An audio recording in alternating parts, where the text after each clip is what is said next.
Welcome, I'm David Geiger. Nearly the whole week was dry in Iowa, giving farmers plenty of time in the field spraying and side dressing. According to the Iowa Crop Progress Report, with planting all done, focus is on the weather, with signs of crop stress because of a lack of rain combined with heat. Topsoil moisture levels are now at 70% short to very short, with subsoil moisture at 71% short to very short levels.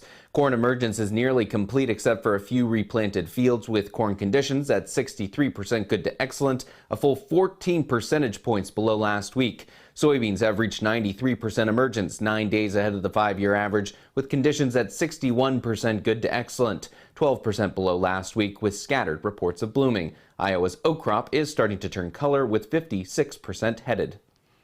U.S. lawmakers want to create a special position in the Department of Agriculture to combat anti-competitive practices in the meat industry.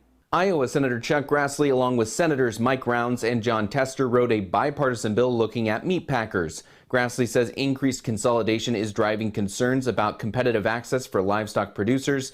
The bill creates the Office of the Special Investigator for Competitive Matters inside the USDA's Packers and Stockyards Division. The new investigator would oversee a team with subpoena power dedicated to preventing and addressing anti-competitive practices and enforcing antitrust laws. Plenty of red in the Tuesday trade. Our analyst Don Rose has the market details.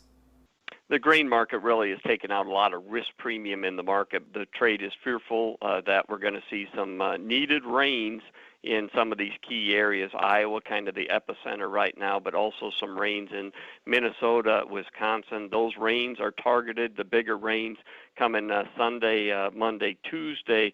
So we will see. The trade feels comfortable now, taking risk premium out of the market. We'll see if it does materialize. Also, we see a slowdown in the Chinese buying interest as we're moving forward here, switching a lot of their buying, of course, is over into South America. The cattle market seeing some good strength along with the feeder cattle today.